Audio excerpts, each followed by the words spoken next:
I say it a lot. If you're a woman and you relatively attractive and you single, there's probably something wrong with you because you can't say, girl shaking her head, but you can't tell me that men are not petitioning. Like you can't tell me that. I'm not gonna believe it, especially in current day. Online they petitioning, in person they petitioning. That little goober at the job who knows your Starbucks order. He knows your Starbucks order. Like you can't tell me that. So there's something wrong with you, right? That's I think it's just one of them things. I'm not homeless, but I be concerned why people are homeless. Just like other people, I'm sure be like, yo, I don't live outside. If you're concerned, it's like that's not normal. That's just what I think. Why do you guys think that people be so focused on single folks?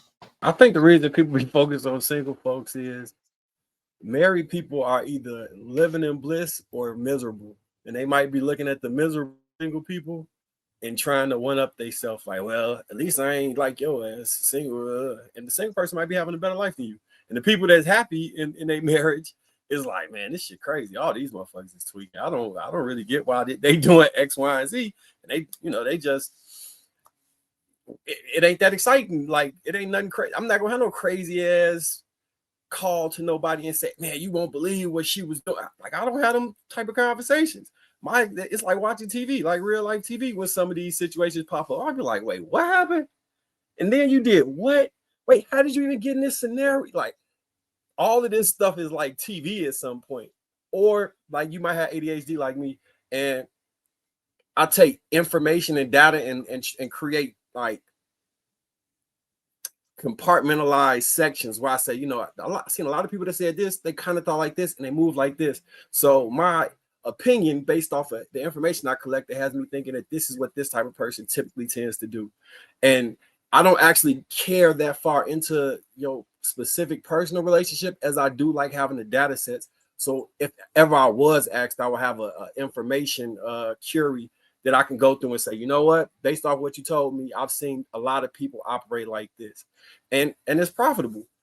Tonight's conversations and the shows where they really discuss and dive into single relationships, they fill the house, especially when most people being single, So yeah, it's a multitude of reasons why, you know what I'm saying? It's a big topic right now.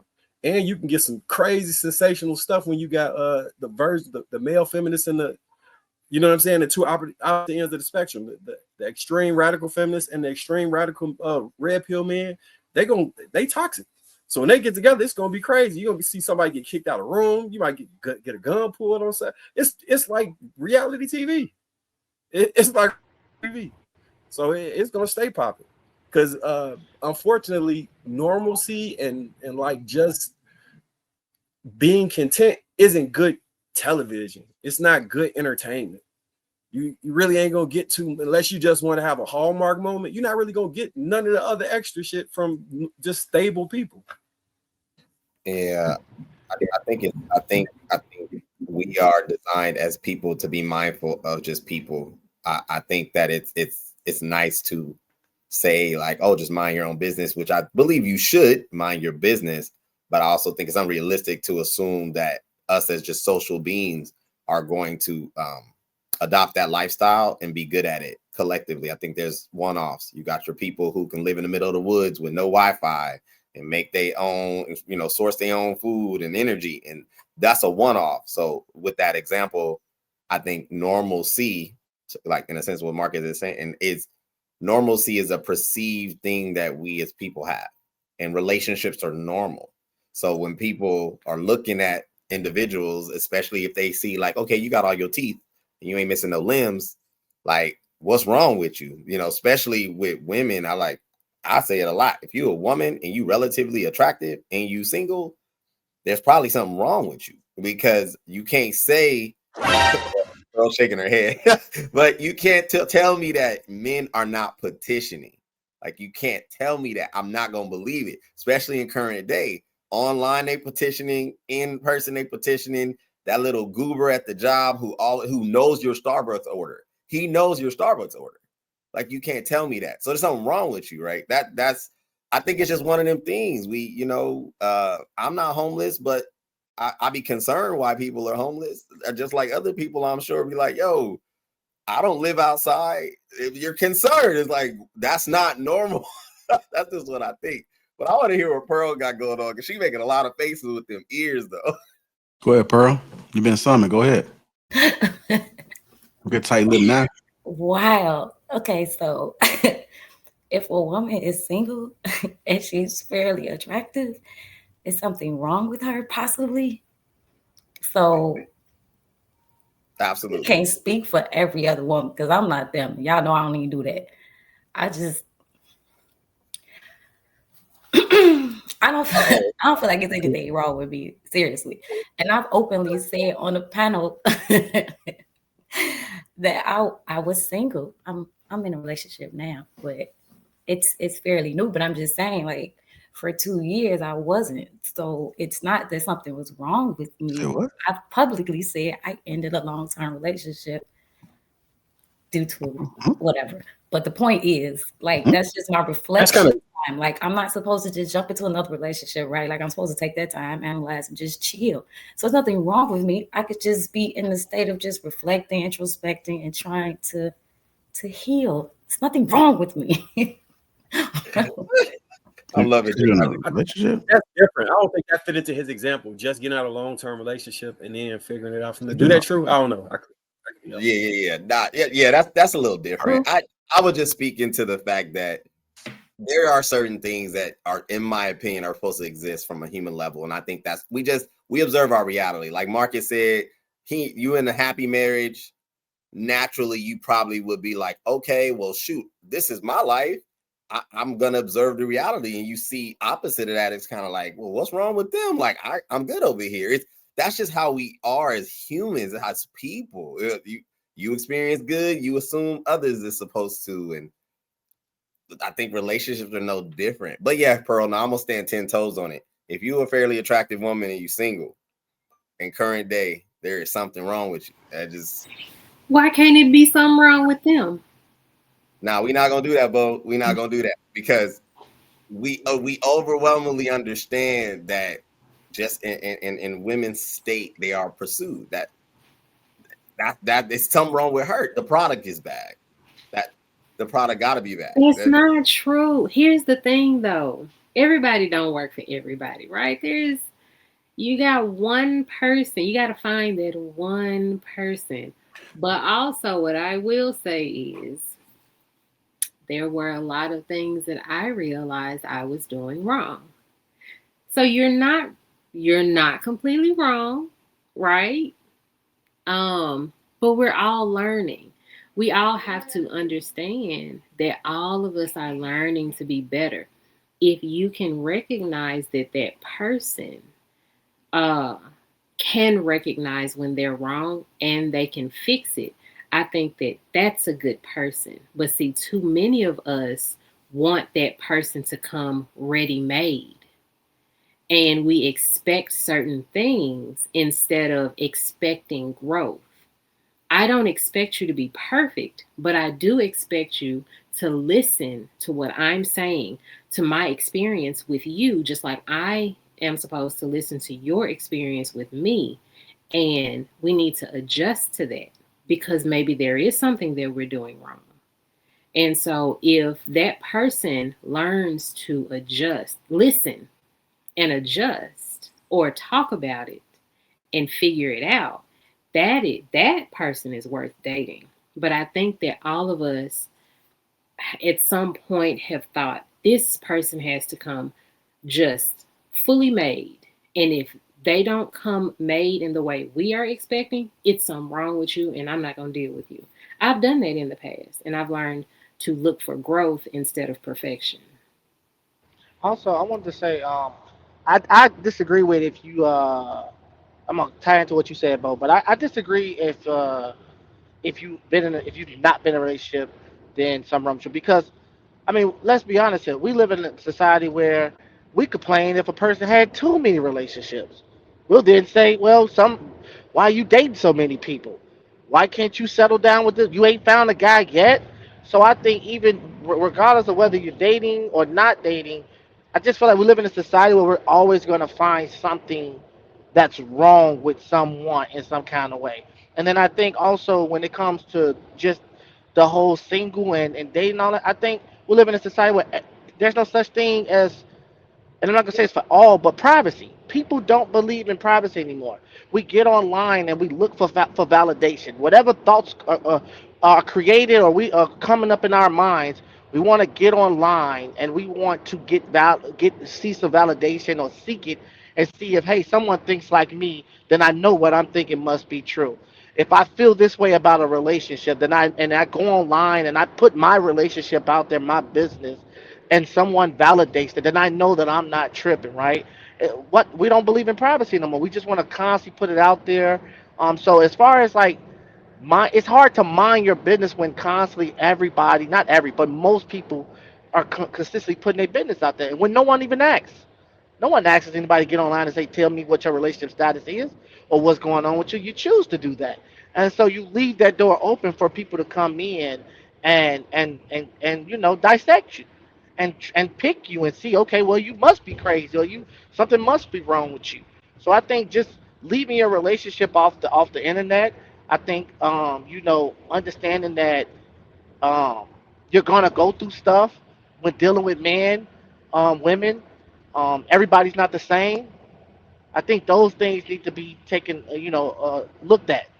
But definitely stop putting your information on the internet. Like again, it's Yeah. not warranted.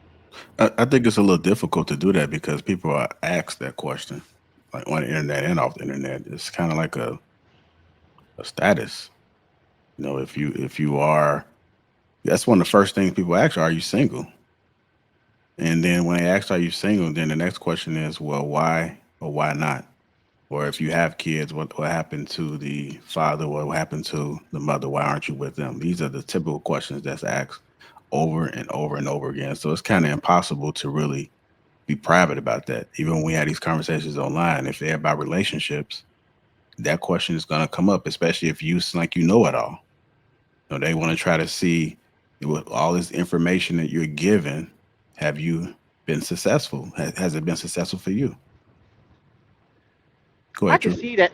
Oh, Go go ahead. ahead, my bad. No, go ahead, RJ. Respond. No, I was gonna say I can see that from a stance of dating, right? If you're doing some online dating, but from a stance of you being on a panel, right? We have to remember you still have a choice on what you choose to open up about or not, right? Even like no different you do an interview, whatever, right? We constantly put our thoughts out there when sometimes you can easily just say, listen, I care not to share that. I don't want to share that. I don't want to talk about that. I'm not on here to do that. And let's move on, right? But we go right into it. Yeah, I was dating this guy or dating this girl and blah blah blah. You know what I'm saying? So I mean I guess two things can be true, right? With what you said, but I just think you got to always remember you have a choice. You don't always have to answer the question or respond and put your stuff out there. Mhm. Yeah, I think I'll pass it to you real quick, Naomi. I just want to respond to RJ. I don't think that he understood that there's a lot of contradictions, and JR kind of lobbed it with responding to him. We live in a society now that we're creating a completely different experience. Humans are relational. That's not going to disappear. It is very normal when you're in college, right, to ask people what their major is. It is also very normal if you're in the military, if the person is going to, re-enlist or, go get a certain specification. So as humans, male and female, it's the same. Dating is a very new concept. I've said this several times on this panel. Most societies are marital societies, and most of our history is baked into that. So to have this idea like, oh, well, people aren't going to shame single people. They're not. I don't think it's so much shame as, or maybe they're not intending. It's curiosity, because it's not common that whether you're attractive, not attractive, as an adult, you don't have someone. You're not nurturing a relationship. That's just normal. So I think that people now got this idea that everybody's just dating. That's an American thing, and that's a very new concept. Like maybe 60 years, maybe. That's not been the common thing. Most people pursuit in life is to have someone in a family, and I'll land. Yeah, I was gonna say. I guess I'm coming from a stance of right when I'm online and I'm looking at people talk about relationships, right? I'm basing it also off the subject, right? Depending on the person who's on what the subject that they put on their panel, and seeing people come up, right? And they're talking about their relationships in a negative way, or in whatever kind of way, right? Based off that subject, based off that panel. So I'm speaking from that standpoint, where sometimes you don't necessarily gotta even come up on that panel. You don't necessarily gotta talk about your personal business out there for anybody to then to pick at you, because ultimately, once that happens, then now I've seen where people get up in an uproar, right? Now they're feeling offended, right? But I think that would have never got to that point if we just, again, just try to preserve some information. I do know we live in a time where there's information that needs to be spread, especially when you're talking to each other, right? And that those simple questions of, are you in a relationship? I don't think there's nothing wrong with that, right? But I think when you're asking a stranger on a panel, why didn't you and the father of your child not work, and you got however many people in the room watching, I think that's where that choice comes in, that where you can choose to say, I'm not going to address that. You get what I'm saying? First off, all I'm going to say is true. I'm now going to question my attractiveness as compared to my singleness. Um, But you were married, no, if I remember correctly. I remember your story. You were your yes, ex-wife, right? You were married, so you did do the relationship thing at some point for a yes, year. for a long time. So, all of my children are from my ex-husband, and so now I'm divorced. But I think kind of what we're not really is, so we live now where we are at right now in society. We use social media for engagement. Nobody actually anymore goes out and like touches grass. There's such a lack of interpersonal communication skills. It is beyond me. Most customer service positions are now work from home positions. And so we're no longer really interacting in person the way we used to previously. So when we are on social media, and I'm going to use TikTok as an example, even right here, like on the podcast, there are people in the comments, and we're all together having this one conversation. And whether it's Facebook or whether it's Instagram or TikTok, one of the things that I'm seeing is that when you're engaging in these conversations, people tend to, when they're questioning whether or not you're single or if you've been married, this, that, whatever, it's typically a way to maneuver the conversation to deflect the actual question that's being asked. And unless you actually bring it back around to like, hey, you know what, that's personal, I don't want to talk about that, and say, okay, but this was the question, what's your answer? It's usually a way to just deflect. And unless you're actually aware of what's happening, majority of the time what's going to happen is you're going to engage in that conversation, and then, oh, well, I'm single. Okay, well then how can you be asking me this question or giving this stance and da da da da da? It becomes a debate rather than a conversation, especially on social media when they're disagreeing with you. And then people are dropping and blocking and things like that. And so that's why unless you're aware and you're able to kind of use reverse psychology to turn it back around on them, it's difficult to not. Majority of people actually engage in that to go in. To me, I've already identified it as a way to deflect depending on the conversation. And then there's some spaces that I truly just don't enter into. And then there's some things that I just don't even respond to. And I always, like, whenever I'm on social media, I will engage in the comments a little bit, but I don't interact with the comments, especially if I'm on a panel. And because in my and then if you're engaging with me a certain type of way, I'll tell you, hey, you know what? I don't engage with low vibration people who want to argue. And when you're ready to have a conversation, then you can ask me the correct way, and then I leave it at that. But if they begin to just be, however, I just don't engage. They take my silence as, oh yeah, I told you won't say nothing. But I'm sitting there looking at my phone like, man, you're so goofy, because I'm not engaging, you know. And this is where people tend to take silence as weakness, or they take silence as weakness, or they take meekness as a way that you've been overpowered. When in actuality, it's just, I tell people that, listen, if you mattered, it would matter. But because you don't, it doesn't. And that really rubs people the wrong way, because when they're engaging in these conversations, they want to matter in that moment. And their opinion is valid. And I'm not going to be validating everybody's emotions. It's too exhausting. I'm not even going to lie. It's too exhausting. I don't care how you feel. I'm going to say what I say, and you can like it and disagree with it, and we can have that conversation. But if you begin to like get crazy with me, or if you're a man and you want to start yelling at me, on social media, I'm surrounded by plenty of men who would jump in and be like, hey, you can't talk to her that way, you know? And even as far as like when I host my own live, my moderators will just take over and I'll just sit there. And then I'll tell one of these I do is I speak on submission. And then I'll be like, you see, this is why submission is beautiful, because it comes with protection.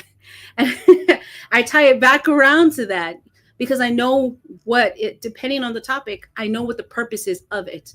And I always go back to it. So you have to be paying attention to the conversation, and then not willing to answer some things.